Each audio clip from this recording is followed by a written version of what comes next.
Assalamualaikum warahmatullahi wabarakatuh. Baiklah, pembahasan materi pada pertemuan kali ini yaitu tentang masalah makanan yang halal.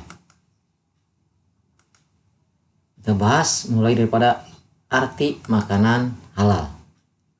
Makanan halal diartikan sebagai segala sesuatu makanan yang dapat dikonsumsi oleh manusia dan diperbolehkan dalam syariat Islam. Jadi makanan yang diperbolehkan untuk dimakan khususnya untuk umat Islam. Itu pengertian atau arti daripada makanan yang halal. Selanjutnya, macam-macam makanan halal. Jadi apa saja yang termasuk makanan halal tersebut?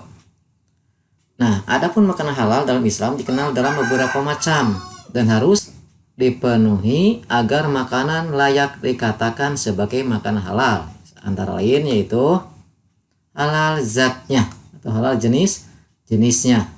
Nah, ciri-ciri daripada makanan yang halal zatnya yaitu diantara lain: satu, makanan yang berasal dari binatang maupun tumbuhan yang tidak diharamkan oleh Allah.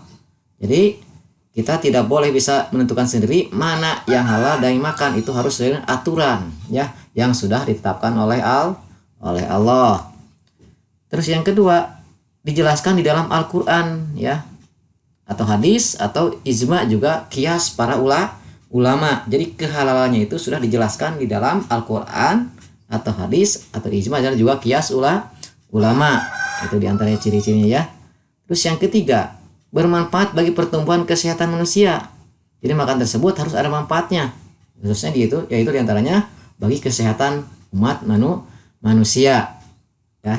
Yang selanjutnya, dia merusak badan, akal maupun pikiran. Jadi cirinya itu yang halal zatnya itu tidak merusak badan, juga tidak merusak akal dan juga tidak merusak pikiran. Tidak kotor ya, juga tidak najis dan tidak menjijikan ya. Itu diantaranya ciri daripada makanan yang halal zatnya. Terus halal cara memperolehnya. Kalau tadi itu jenisnya atau zatnya, sekarang halal cara memperolehnya. Nah, pada dasarnya semua makanan adalah halal, dan apabila zatnya halal maka makanan dapat menjadi haram tergantung bagaimana cara memperolehnya. Jadi makan halal dapat menjadi haram apabila diperoleh dengan melalui yang tidak baik, seperti mana hasil mencuri ya, melakukan perbuatan yang merugikan orang, menipu ya, hasil riba atau korupsi ya, banyak ya. Jadi caranya bagaimana ya? Jadi caranya cara yang tidak bertentangan dengan hukum ajaran Islam atau aturan-aturan yang sudah ditetapkan dalam syariat Islam. Itu diantaranya ya.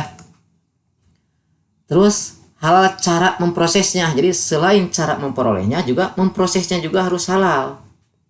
Nah, jika makanan tersebut diproses dengan menggunakan sesuatu yang haram, misalnya alat masak yang bekas digunakan untuk memasak makanan haram, seperti mana kita memasak daging kambing tapi minyaknya atau tempatnya bekas memasak daging yang diharamkan seperti bekas daging babi atau yang lain, maka walaupun tadinya halal ya daging kambing, tapi dengan memprosesnya salah, maka berubah menjadi haram ya.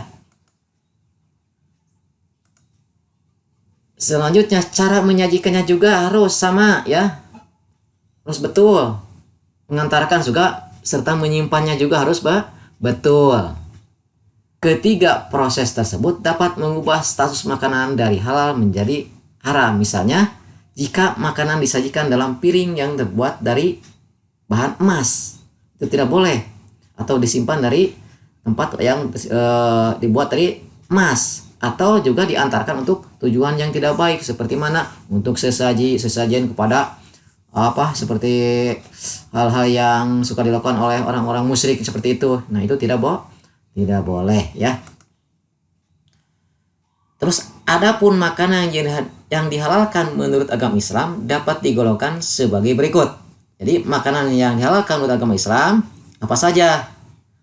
Yang pertama, semua rezeki yang diberikan oleh Allah berupa makanan yang baik dan halal, seperti mana?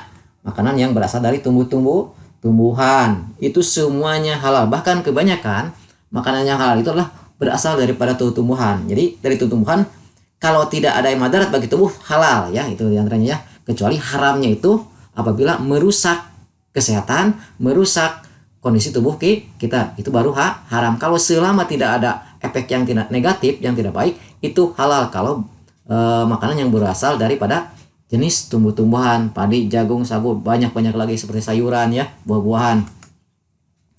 Terus yang kedua, semua makanan yang berasal dari laut atau air tawar, itu semuanya halal.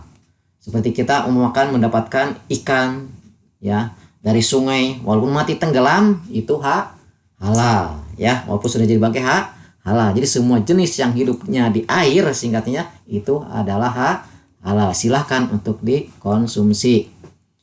Terus yang ketiga, semua binatang ternak ya, binatang yang seperti ternakan seperti ayam, itik, kambing, kerbau ya, banyak lagi, kecuali ternak babi atau ternak anjing, itu tidak boleh ya. Terus yang keempat ya, hasil buruan yang ditangkap oleh binatang yang telah dididik untuk berburu, seperti berburu ke hutan dengan menggunakan anjing ya kan, mendapatkan makan kijang, nah itu, atau binatang-binatang yang sifat jenisnya halal itu boleh dikonsumsi ya. Terus yang kelima, semua jenis binatang yang hidup di air yang tadi sudah ya, baik air laut ataupun maupun air tawar, itu silahkan, itu bentuknya halal, kecuali kalau hewan tersebut telah hidup di dua alam ya, di darat hidup, di air hidup, itu tidak boleh. Kalau hidupnya hanya di air saja, walaupun air asin, air laut ya, air tawar, itu adalah halal. Terus selanjutnya ya, hikmah mengkonsumsi makanan halal, apa saja hikmahnya? Yang pertama, dengan mengkonsumsi makanan yang halal mendapat kesehatan hati dan jasmani. Yang kedua, supaya doa kita dikabulkan oleh Allah. Jadi dengan mengkonsumsi makanan halal, maka doa kita insya Allah dikabulkan oleh Allah ya. Terus yang ketiga, dijauhkan dari siksa api neraka, itu hikmahnya ya. Yang keempat, makanan yang halal menumbuhkan perbuatan yang baik. Jadi akhlaknya akan baik ya dengan mengkonsumsi makanan yang halal. Itulah ya pembahasan materi pada pertemuan kali ini, walaupun saya singkat ya. Mudah-mudahan bisa dipahami dan juga ada manfaatnya. Mohon maaf atas segala kekurangan. Wassalamualaikum warahmatullahi wabarakatuh.